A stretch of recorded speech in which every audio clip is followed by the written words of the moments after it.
Ayan mga kapalos, magbib kare-kare tayo. Requesto na aking anak. So ayan, magluto ako ng kare-kare sa bahay nila. So itong kalan ay kanila, itong kaldero, lahat yan ay kanila. Ako lang yung ikikusina dito. Ayan, mag-isa tayo ng bawang and sibuyas. Pa-light brown lang natin yung bawang. At itong sibuyas ay isunod na agad natin. Medyo i-translucent natin to, no? So ang ginagawa ko rito para yung aroma wag tumakas. Ay nilalagyan ko to ng takip. No, ayan, tinatakpan ko muna yan. Then, babalikan ko siya maya-maya. So, yan yan, nagisa na. Ilagay na yung pinakulo at pinalambot na baka. Kalitiran ng aking ginagamit. 1 kilo ito. Iniluto lang to at pinalambot sa kaldero, no? Hindi sa pressure cooker. Sa pressure cooker, 45 minutes. Sa ordinaryong kaldero is 1.5 hour. Ayan, malambot na yan. Tiyak na malambot na yan. No? So, ayan, gisa lang natin ito sa bawang and sibuyas. Then, syempre, sunod natin dito yung mani. Ang ginagamit ko rito is peanut butter, Skippy. Para talagang sure na malinamnam, walang additives, ayan. So, manang prepare nyo na ilagay, pwede naman din, gawa kayo ng sarili nyong peanut butter, pwedeng i-blender na mani. Siyempre, i-roasted nyo muna yun sa kawali bago nyo i-gawing pang kare-kare. Ayan. So, pinaka-easy na tong ginagawa ko is peanut butter. So, may mga peanut butter naman na ibang brand kasi medyo may kamahalan ng Skippy. So, may mga ibang brand. Kung gagamitin ibang brand, ang pwede ko ma-recommend sa inyo na mas mura yung Ludis. Na-try ko na yung Ludis. Masarap yung Ludis. Ayan. So, ayan. Ang nagamit ko rito is 3/4. Yung malaking bote ng peanut butter. Ayan. The more kasing mapinat, ay mas masarap. Ayun, gusto nila kasi masarap yung peanut butter na ginagamit. So, hindi naman sa sobrang arte, no? Pero, Ludis is the best din for kare-kare. So, ayan. Isang kutsala hanggang sa lumambot yung peanut butter.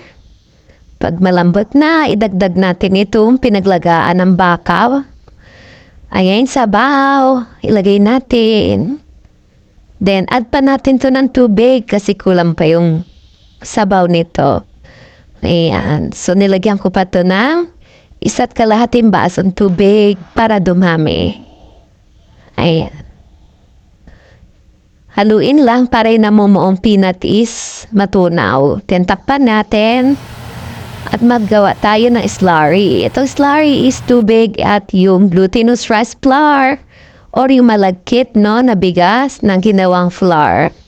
Pwede rin gawa din kayo ng sarili nyo is mag-blender din kayo. Ayun, pwede rin naman. So, pinaka-easing sinasuggest ko na lang sa inyo is makakabili naman sa palengke, meron din. Ayan, lagyan natin ng 1 beef broth cube. Hindi ako naglagay ng asin. Pero naglagay ako dito ng konting-konting bechina. Konti lang, 1 pinch lang. Ayan. So, ito yung anato seed or atsuete. Ganyan na lang ginagawa ko. Buti sila may strainer na bakal. Mas madali. Ayan na. Ilagay na natin yung gulay.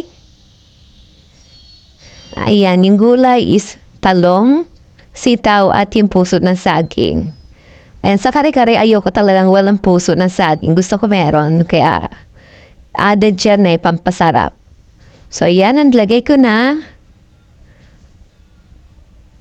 Hintayin lang natin to medyo lumambot.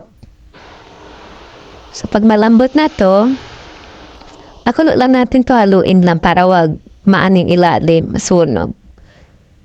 Ayan. At syempre, dadagdagan natin ito ng pampalapot. Yung ginawa natin slurry kanina, ilalagay ko pampalapot dito. So, yan. Kulot lang. So, yung kare-kare talaga, walang asin. Dahil magpapaalat talaga dito yung bagoong na ipapartner. So, may mga nakakainan akong restaurant. Nilalagyan na nila ng alat yung kare-kare. Pero dapat hindi. So, ito yung slurry. Tingnan natin kung tama yung lapot ng sabaw. So, wait natin hanggang sa kumulo. Ayan, pag kumulo na at malapot na yung sabaw, ayan, dinagdagan ko pa kasi hindi ko pa na-achieve yung gusto kong lapot. Ayan. So, nasa sa inyo no, kung gaano kalapot nyo gusto. Pwedeng malabnaw. May natikman na ang kare-kare malabnaw eh. Okay lang naman din. Basta masarap, okay na kahit malabnaw. Pero gusto ko malapot. So, ito na. Ilagay ko na yung pechay. Ito na yung finished product. So, maghahain na tayo. Masarap to. I-serve with bagong alamang. So, yung bagong alamang namin is nabilinan. Barrio Fiesta yan sa grocery. May ganyan na ready nang kainin. So, here's my kare-kare for today.